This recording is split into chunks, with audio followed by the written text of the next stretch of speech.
Hey the YouTube, Lucas String here. Now the other day I talked to you guys about this year's SummerSlam. Now today I'm going to talk to you guys about last night's Monday Night Raw. Yeah, it's last night. It's past midnight. But overall, I thought this Raw was good. It wasn't too bad because usually most Raws after the pay-per-view are really, really good and even better than the pay-per-view. But since SummerSlam was so good, I really do not think they could top that Raw could top SummerSlam. So they probably just relaxed and kept it calm, which it did. It was a pretty good Raw, and it started out with John Cena. And of course, I was thinking, Cena, I thought you were having to go get surgery. Get the fuck out of here. But he had to come out, and he talked about how he lost to Daniel Bryan fair and square, and that that he has to be out of action for a while because that elbow looks horrible. I think it's a torn bicep, and so he's gonna be out for 4 to 6 months. And I'm happy, of course, because I hate John Cena. But I also think it's good for Cena. And I think it's also good for the company so they can bring in some more superstars so it doesn't have to be all focused around John Cena because he's gone. And also, I think it's good for the WWE Universe because so many people are sick of Cena. So many people, including myself. And I think it's good that we're going to be not seeing him for a while, for 4 months or 6 months even. I'm praying it's longer, but I thought that promo was decent, a typical Cena promo. Then Daniel Bryan comes out, they shake hands, and Cena walks off, and then out comes Stephanie McMahon right before Daniel Bryan can literally speak a word. And I'm thinking, okay, Stephanie McMahon's got like a total bitch. I already can tell. And of course she did. She was just talking about, Triple H just did what he thought was best for business, and with all that load of bull crap. And then, of course, Daniel Bryan wouldn't take any of it. He talked Stephanie out. He was pissed off, like any man would. And then, of course, Stephanie McMahon got upset and then ejected Daniel Bryan out of the arena. I'm like, okay. The McMahons are doing so awesome as heels right now because I fucking hate them so much. I hate Vince McMahon just himself, even behind the scenes. So just hating him now, it's perfect. Now, after that, there was a SummerSlam rematch between Cody Rhodes and Damien Sandow. Now I'm thinking, okay, this is when Damien Sandow is going to beat Cody Rhodes for the rematch. But, surprisingly, Cody Rhodes won again. And I'm like, what? Really? But, I was kind of confused. Maybe this is because I feel like if they have a match at Night of Champions, which I feel like they are for the briefcase, it's finally going to be time when Damien Sandow actually beats Cody. I'm hoping. So maybe that's the time that'll happen. And this match wasn't as good as their match at SummerSlam. It was a typical Raw match, and Cody Rhodes won by a roll-up, and that was it.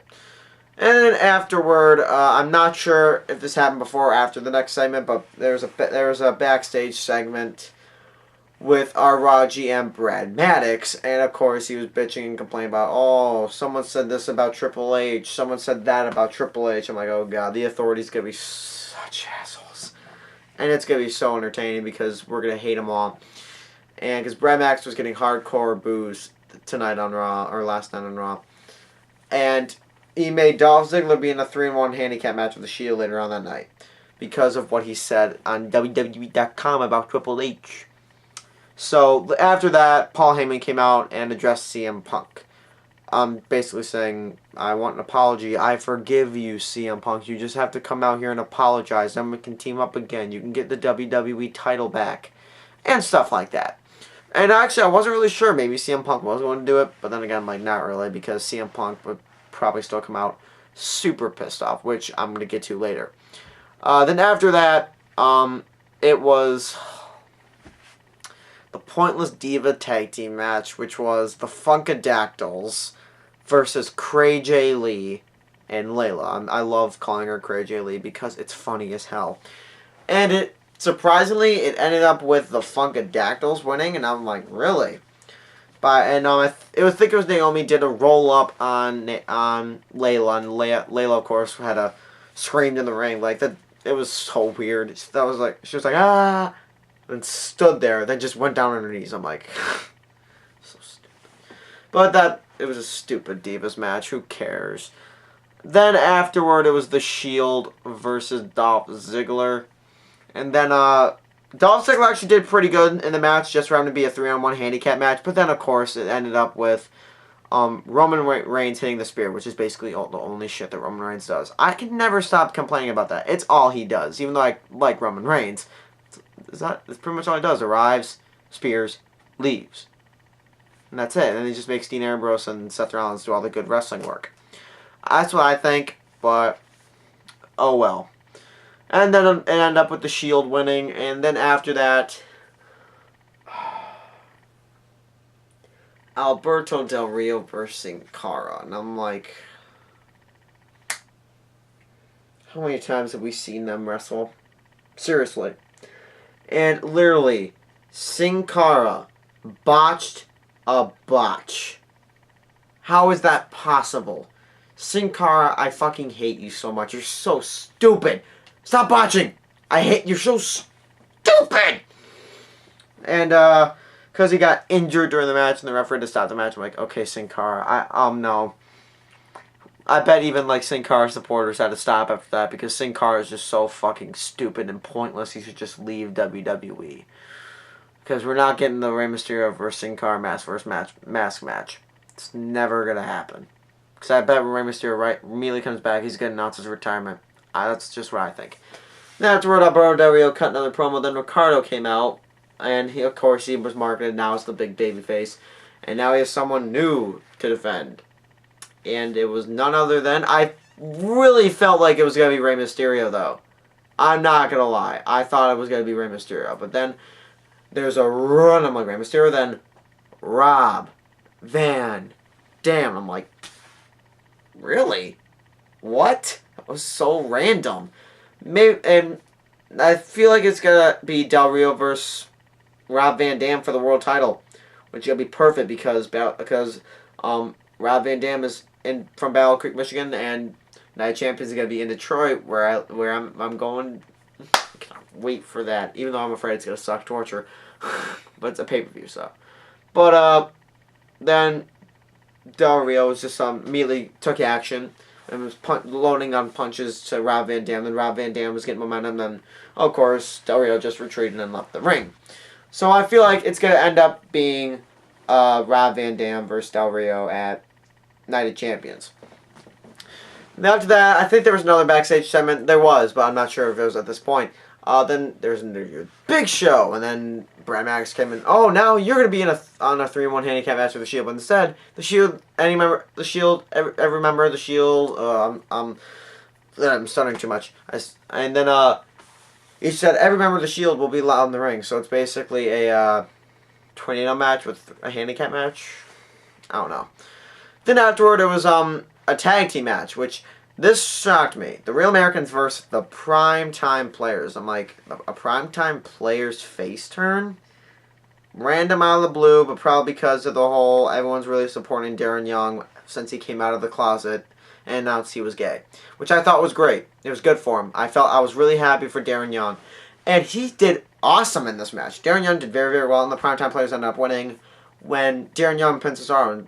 Darren Young was on a roll. He is very gifted in the ring. He's a very good wrestler, and it showed it tonight. And especially by pinning a wrestler like Antonio Cesaro.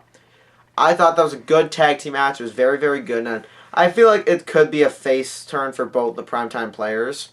Maybe because even Tina kids were liking them when they were heels. Because they're just awesome.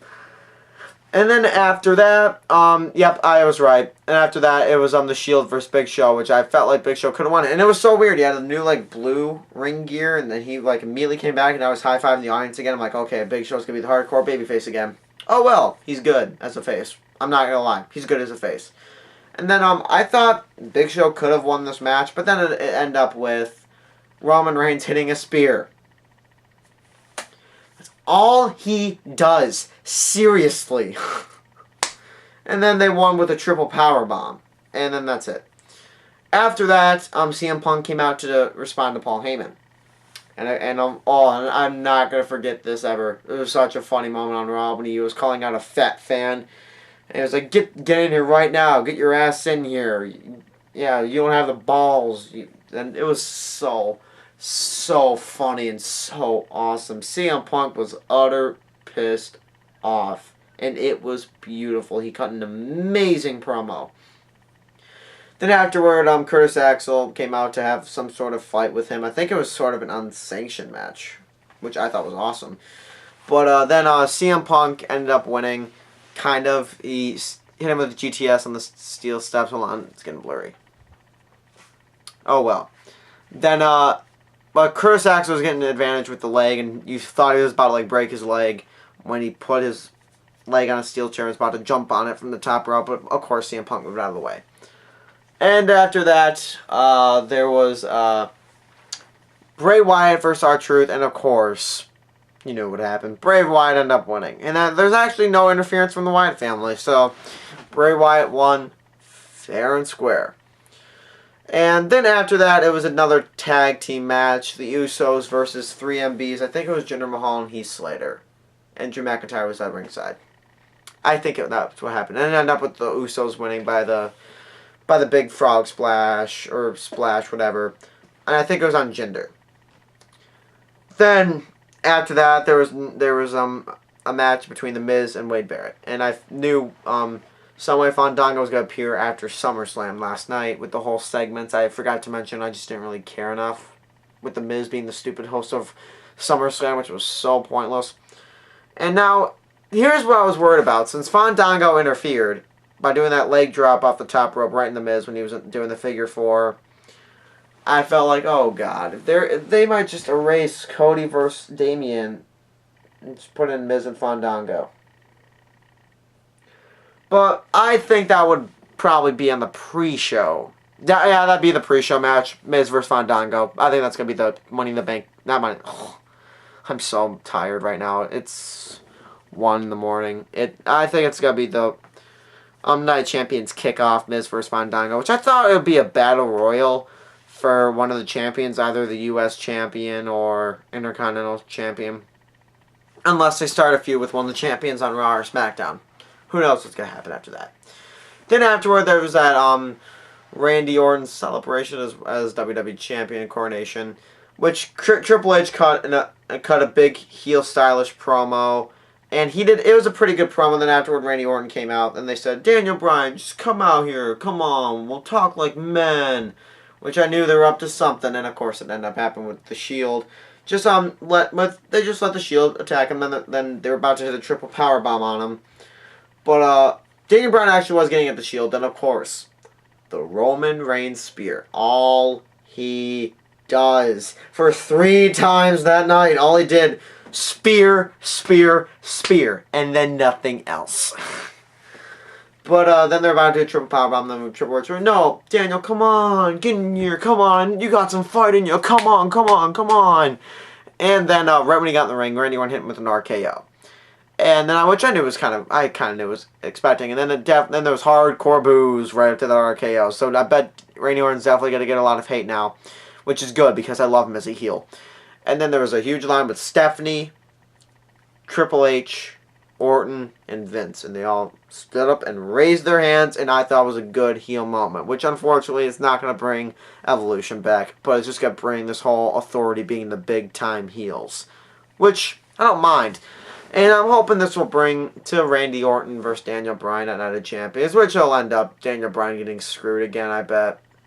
Either way, it's probably going to be a good match, because they did put on some good matches together, like their match on Raw. Oh, that was amazing. But anyway, for a grading system on Raw, I'm going to give Raw... Most of the segments were kind of piss poor, and especially the matches. I'm going to give Raw a C+, because I did enjoy the segments, and... The CM Punk part I loved. John Cena not being in WWE for 6 months. And that ending segment I thought was very, very well put together. So, that's what I thought of Raw. I average grade of C+. And I'm Lucas Stringer. I'll see you guys with my Kick-Ass 2 review, which I'm going to upload very, very soon.